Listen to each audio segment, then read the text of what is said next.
പത്തരമാറ്റിൻ്റെ അടിപൊളി എപ്പിസോഡിലേക്ക് എല്ലാവർക്കും സ്വാഗതം. അങ്ങനെ നവയുടെ സഹായത്താൽ നയനയെ ജയിലിൽ നിന്ന് പുറത്തിറക്കിയിരിക്കുകയാണ്. അതിനുള്ള പ്രധാന തെളിവ് തന്നെയാണ് നവീന് കൊടുത്തിരിക്കുന്നത്.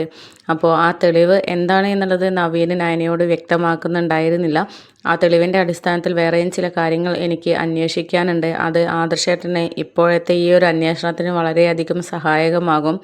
അതുകൊണ്ട് എല്ലാം ഒന്ന് അന്വേഷിച്ച് കണ്ടെത്തിയതിന് ശേഷം ഞാൻ പറഞ്ഞു തരാം. എന്തായാലും നിങ്ങളുടെ ചേച്ചിയാണ് ഇതിന് ഒരു പ്രധാന കാരണം ആയത് എന്നൊക്കെ പറയുന്നുണ്ട്. അതിന് നവ്യയോട് നന്ദി പറയുകയും പക്ഷേ അത് വല്ലാണ്ട് അങ്ങോട്ട് ഇത് കാര്യത്തിലെടുക്കാണ്ട് നവ്യ അവിടെ നിന്ന് പോവുകയുമാണ്.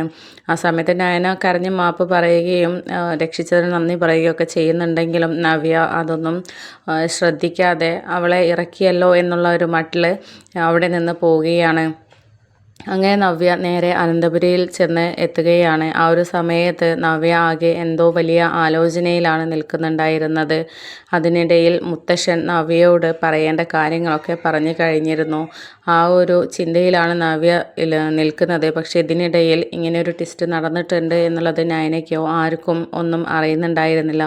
മുത്തശ്ശിയോട് മാത്രം മുത്തശ്ശൻ പറഞ്ഞിരുന്നു, നയനയെ പുറത്തിറക്കാൻ പറ്റിയില്ലെങ്കിൽ അവസാനത്തെ ആ ഒരു ഇത് ഞാൻ അങ്ങ് പൊളിച്ചടക്കും, നവ്യയുടെ കാര്യത്തെക്കുറിച്ച് പറയുമെന്നൊക്കെ മുത്തശ്ശൻ തീരുമാനിച്ചിരുന്നു. അതുകൊണ്ട് തന്നെ ആ കാര്യത്തെക്കുറിച്ച് നവ്യയോട് പറയുകയും അതുമൂലമാണ് നയനയെ ഇറക്കാനുള്ള കാര്യങ്ങളൊക്കെ ചെയ്തുകൊണ്ടിരുന്നത്. അങ്ങനെ നമ്മുടെ അനന്തപുരിയിൽ ആകെ എന്തൊക്കെയോ ആലോചിച്ചിങ്ങനെ ആകെ അങ്ങോട്ടും ഇങ്ങോട്ടും നടക്കുന്ന അവസ്ഥയിലാണ് നവ്യ എത്തിയിരിക്കുന്നത്. ആ ഒരു സമയത്താണ് ചന്തുമോൾ ആരും ഇല്ലാതെ ഒറ്റയ്ക്കിരുന്ന് സങ്കടപ്പെട്ട് നിൽക്കുന്ന ഒരു കാഴ്ച നവ്യ കാണാനിടയാകുന്നത്. അങ്ങനെ ചന്തുമോളുടെ മുഖത്തോട്ട് നോക്കുന്നത് ആദ്യമൊക്കെ ദേഷ്യമായിരുന്നെങ്കിലും ഇപ്പോൾ എന്തോ ഒരു മനസ്സലിവ് തോന്നിയിട്ട് ചന്തുമോളുടെ അടുത്തേക്ക് പോവുകയാണ്.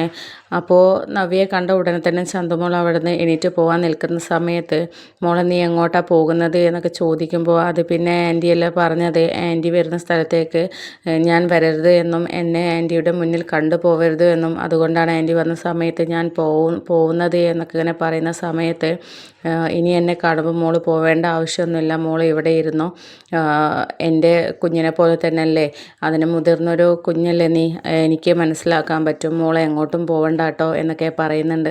എന്നിട്ട് നവ്യ ചോദിക്കുന്നുണ്ട്, എന്താ മോൾ സങ്കടപ്പെട്ടിരിക്കുന്നത് എന്നൊക്കെ ചോദിക്കുമ്പോൾ ഒന്നുമില്ല എന്നൊക്കെ പറഞ്ഞ് ഒഴിഞ്ഞു മാറുമ്പോൾ എന്തായാലും എന്നോട് പറ, ഞാനും നിൻ്റെ നയനമ്മയെ പോലെ തന്നെയല്ലേ എന്നൊക്കെ പറയുമ്പോൾ എന്നോടതിന് ആരും അടുപ്പം കാണിക്കാറില്ലല്ലോ, എന്നെ ആരും സ്നേഹിക്കാറില്ലല്ലോ, എൻ്റെ നയനമ്മയും ദേവയാനിയമ്മയും മാത്രമേ എന്നോട് സ്നേഹം കാണിക്കാറുള്ളൂ, എനിക്ക് ആരുമില്ല, നയനമ്മ പോയതിന് ശേഷം എനിക്കിവിടെ ആരും ഇല്ലാണ്ടായി എന്നൊക്കെ പറയുന്ന സമയത്ത് നമ്മുടെ നവ്യ ചന്തുമോളെ കെട്ടിപ്പിടിച്ചിട്ട് ഇനി നിൻ്റെ നയനമ്മയ്ക്ക് പകരം ഈ നവ്യാമ്മയുണ്ട്, എന്ത് വിഷമം ഉണ്ടെങ്കിലും എന്നോട് പറഞ്ഞോളൂ കേട്ടോ എന്നൊക്കെ പറഞ്ഞിട്ട് ചന്തുമോളെ ആശ്വസിപ്പിക്കുകയാണ്.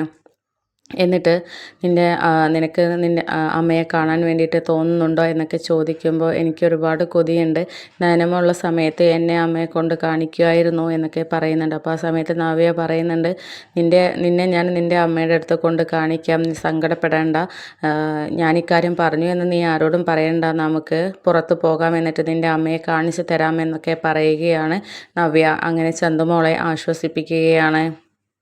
എന്നിട്ട് ചന്തുമോളെ കെട്ടിപ്പിടിച്ചുകൊണ്ട് നവ്യ ഓരോന്ന് ആലോചിച്ച് നിൽക്കുകയാണ്. അത് മറ്റൊന്നുമല്ല, അഭി ഇങ്ങനെ ഒരു തെറ്റ് ചെയ്തു എന്ന് കരുതിയിട്ട് ഞാൻ ഈ കുഞ്ഞിനോട് ദേഷ്യം കാണിക്കേണ്ട കാര്യമില്ലല്ലോ, ഈ കുഞ്ഞ് എന്ത് തെറ്റ് ചെയ്തു, ഒന്നും അറിയാത്ത പാവം കുഞ്ഞല്ലേ, ഇതിന് മര്യാദയ്ക്കൊരു സ്നേഹം കിട്ടേണ്ട സമയത്ത് സ്നേഹവും ഒന്നും കിട്ടുന്നില്ല, അത് ആ നീചൻ കാരണമാണല്ലോ, അവൻ്റെ വേര് ഇളക്കണം, വേരോടെ പിഴുതെറിയണം, അതിന് ഞാനിപ്പം മൗനം പാലിച്ചേ പറ്റുകയുള്ളൂ, ഒന്നായിട്ടൊരു തിരിച്ചടി മൊത്തമായിട്ട് അമ്മയ്ക്കും മകനും ഞാൻ കൊടുക്കുന്നുണ്ട് എന്നുള്ള ആ ഒരു തീരുമാനത്തിൽ അടിയുറച്ച് നിൽക്കുകയാണ് നവ്യ.